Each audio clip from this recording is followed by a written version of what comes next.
Summary of the 7 Habits of Highly Effective People by Stephen Covey. Chapter 1, Paradigms and Principles. Stephen Covey begins by exploring the concept of paradigms, mental maps that shape how we perceive the world and guide our behavior. He emphasizes that paradigms influence how we see situations, which in turn affects how we act. Covey uses the analogy of a map to describe paradigms. Just as a map represents the territory, paradigms represent reality. However, if the map, or paradigm, is inaccurate, no amount of effort or positive thinking will bring success because the underlying assumptions are flawed. Covey introduces the difference between personality ethics and character ethics. The latter, he argues, is the foundation for lasting success. Character ethics focus on principles like integrity, humility, fidelity, temperance, courage, and justice. These principles are timeless and universal, forming the basis of true success. In contrast, personality ethics, which emerged more prominently after World War I, emphasize techniques for social interaction, public image, and skills that can be used to manipulate outcomes. While personality traits and social skills are important, Covey warns that they are secondary to character ethics, which must be deeply rooted for genuine effectiveness. A key theme in this chapter is the importance of a paradigm shift, or a change in how we perceive the world. Covey explains that significant personal and professional changes often require a paradigm shift. This shift in perception can lead to new ways of thinking, acting, and interacting with others. He illustrates this with a personal story about how changing his and his wife's perception of their son's capabilities led to a positive transformation in their relationship with him and in his development. Covey also discusses the concept of the PPC balance, which stands for production, P, and production capability, PC. This balance is crucial for maintaining long-term effectiveness. Production refers to the outcomes or results we want, while production capability refers to the ability or assets that produce those results. Covey uses the metaphor of the goose and the golden egg to explain this concept. The story highlights the need to balance short-term gains, golden eggs, with long-term sustainability, the health of the goose. Overemphasizing results without maintaining or improving production capability can lead to burnout or failure in the long run. A significant portion of the chapter is dedicated to explaining the difference between principles and values. Covey argues that while values are important, they are subjective and vary from person to person or culture to culture. Principles, on the other hand, are universal truths that transcend cultures and individuals. Living according to principles leads to a more fulfilling and effective life. Covey insists that principles are like natural laws, unbreakable and indisputable. Ignoring or violating these principles leads to negative consequences, just as ignoring the law of gravity would. Covey concludes the chapter by introducing the idea that effectiveness is a function of balancing personal and interpersonal leadership. He explains that to achieve true effectiveness, individuals must focus on both private victories, which involve personal growth and self-mastery, and public victories, which involve successful interactions with others. This holistic approach to leadership and personal development is foundational to the 7 habits that the rest of the book will explore in depth. Chapter 2, Be Proactive. In this chapter, Covey introduces the first habit, be proactive. Covey emphasizes the importance of recognizing that we have the power to choose our responses to different situations. He contrasts proactive individuals, who take responsibility for their lives, with reactive individuals, who are influenced by external circumstances. Covey explains that proactive people focus on their circle of influence, things they can control, rather than their circle of concern, which includes things beyond their control. By focusing on what they can change, proactive individuals expand their influence. In contrast, reactive people spend their energy on their circle of concern, leading to frustration and a shrinking of their influence. The chapter delves into the concept of responsibility, or the ability to choose our responses. Covey explains that between stimulus and response, there is a space where we have the freedom to choose our reaction. He argues that taking control of this space is essential for personal effectiveness. Covey also discusses the importance of aligning our actions with our values and principles. He introduces the concept of self-awareness, the ability to reflect on our thoughts, emotions, and actions. This self-awareness enables us to recognize our reactive tendencies and choose more proactive responses. The chapter includes practical advice on how to cultivate proactivity. Covey suggests starting small, with commitments and promises to ourselves, and then keeping those promises. He emphasizes the importance of language, noting that proactive people use empowering language, I can, I will, rather than reactive language, I can't, I have to. Covey concludes by encouraging readers to take a 30-day challenge to become more proactive. He provides exercises to help individuals focus on their circle of influence, make and keep commitments, and practice self-awareness. The goal is to develop the habit of proactivity, which is foundational to all the other habits in the book. Chapter 3, Begin with the End in Mind. Stephen Covey's second habit, Begin with the End in Mind, focuses on the principle of vision and purpose. Covey argues that all things are created twice, first in the mind, then in reality. This habit involves envisioning a clear destination and aligning actions toward achieving that vision. Covey explains that having a clear vision is crucial for personal effectiveness. Without it, individuals are susceptible to external influences, drifting through life without direction.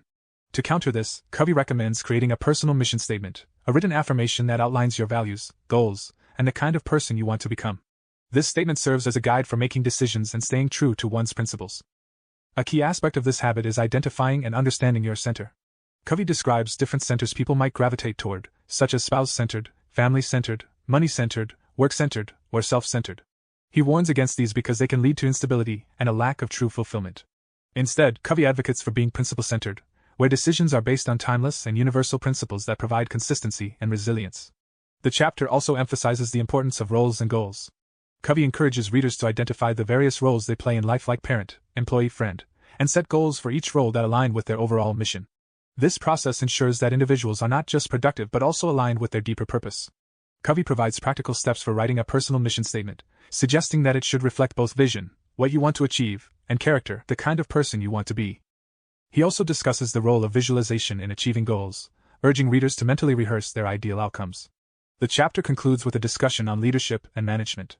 Covey makes a distinction between the two. Leadership is about setting the right direction, beginning with the end in mind, while management is about ensuring that actions are aligned with that direction.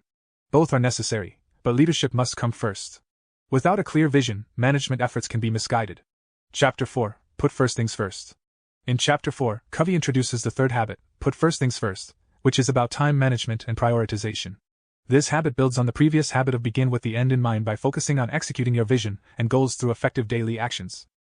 Covey presents the time management matrix, which categorizes tasks into 4 quadrants based on their urgency and importance. Quadrant I, urgent and important, crises, deadlines. Quadrant 2, not urgent but important, planning, relationship building, personal development. Quadrant 3, urgent but not important, interruptions, some meetings. Quadrant 4, not urgent and not important, trivial activities, distractions. Covey argues that effective people focus on Quadrant 2 activities, which are often neglected because they are not urgent.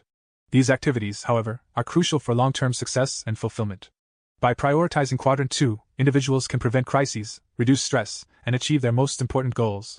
The chapter emphasizes the importance of saying no to non-essential tasks that fall into Quadrants 3 and 4, freeing up time and energy for what truly matters.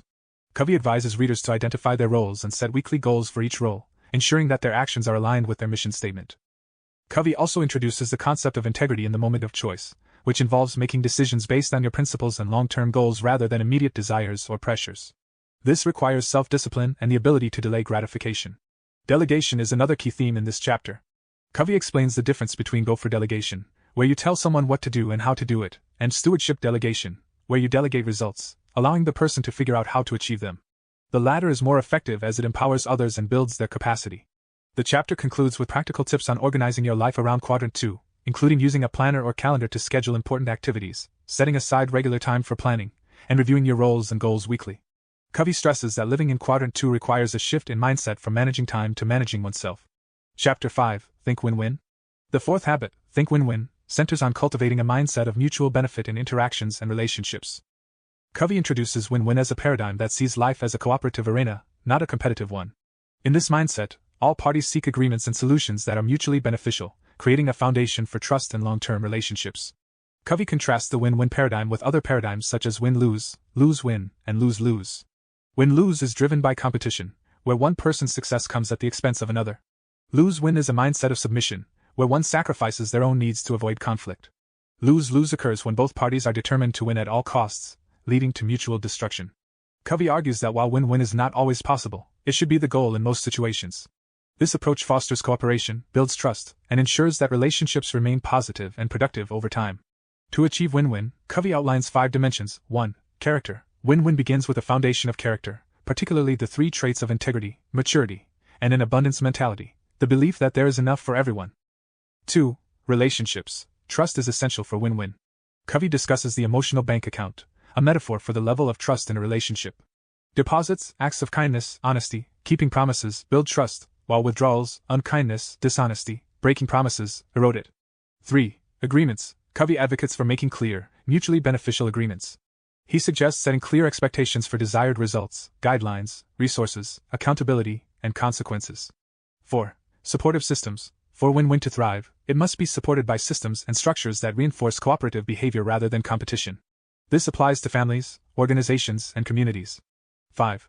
Processes. Covey outlines a 4-step process for achieving win-win solutions. See the problem from the other point of view, identify key issues and concerns, determine what results would constitute a fully acceptable solution, and identify new options to achieve those results. Covey emphasizes that win-win is not a technique but a philosophy of human interaction. It requires commitment to the principle of mutual benefit and a willingness to work toward solutions that consider the needs and concerns of all parties. The chapter concludes with practical advice on how to cultivate a win-win mindset, including practicing empathy, seeking to understand others' perspectives, and being willing to compromise. Covey also discusses the importance of self-awareness and self-regulation in maintaining a win-win attitude, especially in challenging situations. Chapter 6. Seek first to understand, then to be understood. The fifth habit, seek first to understand, then to be understood, is about developing effective communication by prioritizing listening over speaking. Covey argues that most people listen with the intent to reply, rather than to understand. This habit focuses on empathetic listening, which involves listening with the intent to truly understand the other person's perspective. Covey explains that empathetic listening goes beyond active listening techniques. It involves putting yourself in the other person's shoes, listening with your heart as well as your ears, and trying to see the world through their eyes. This kind of listening helps build trust, opens up communication, and leads to better problem-solving and collaboration. The chapter outlines 4 common responses that people often use when listening, which Covey calls autobiographical responses: evaluating, agreeing or disagreeing, probing, asking questions from our own perspective, advising, giving counsel based on our own experience, and interpreting, trying to figure out the person's motives. While these responses can be appropriate in certain situations, they often hinder true understanding because they are centered on the listener's perspective rather than the speaker's. Covey introduces the concept of diagnose before you prescribe, a principle drawn from the medical field.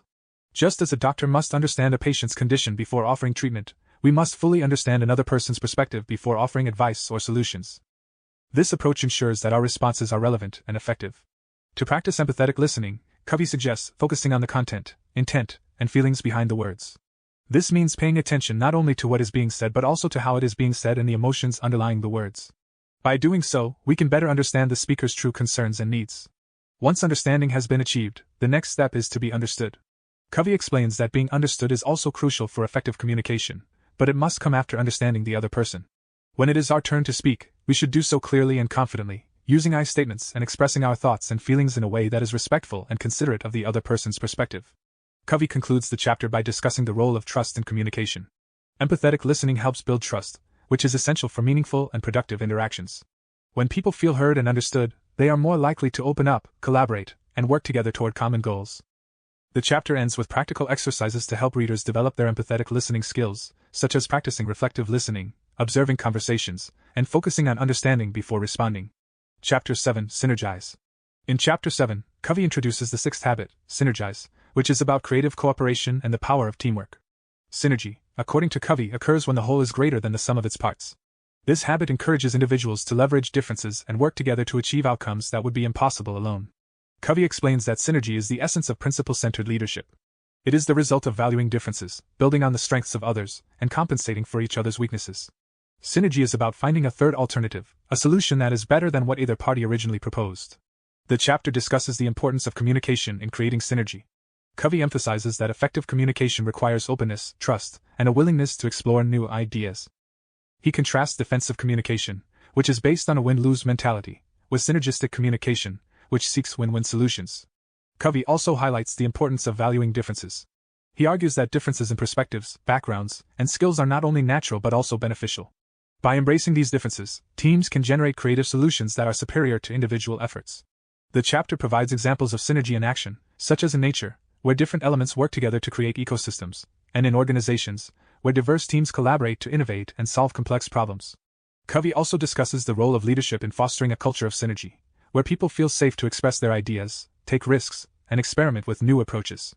Covey warns against the dangers of conformity and compromise, which can stifle creativity and lead to mediocre solutions. He encourages readers to strive for synergy by seeking out and valuing diverse opinions, listening empathetically, and being open to new possibilities. The chapter concludes with practical advice on how to create synergy in various settings, including families, workplaces, and communities. Covey suggests starting with small, everyday interactions and gradually building a culture of synergy by modeling the behavior, encouraging open dialogue, and celebrating collaborative successes. Chapter 8. Sharpen the saw. The seventh and final habit, sharpen the saw, is about self-renewal and continuous improvement. Covey uses the metaphor of a saw to illustrate the importance of regularly renewing and refreshing ourselves in 4 key areas: physical, mental, emotional, social, and spiritual.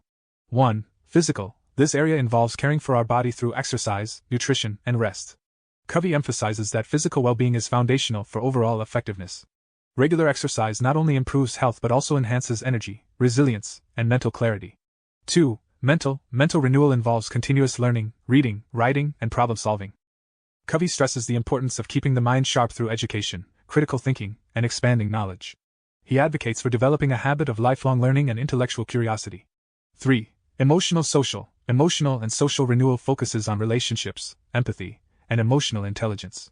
Covey explains that nurturing meaningful relationships and building emotional resilience are crucial for maintaining balance and perspective in life. He encourages regular reflection on relationships and making deposits in the emotional bank account of others. 4. Spiritual renewal involves connecting with our deepest values and purpose. This can be achieved through practices such as meditation, prayer, nature, or other activities that provide inner peace and alignment with our principles. Covey argues that spiritual well-being is the core that sustains all other dimensions.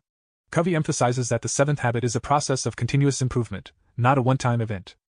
By regularly sharpening the saw, individuals can maintain and enhance their effectiveness in all areas of life. This habit ensures that we do not become stagnant or burned out, but continue to grow and develop. The chapter concludes with practical advice on how to incorporate renewal activities into daily life.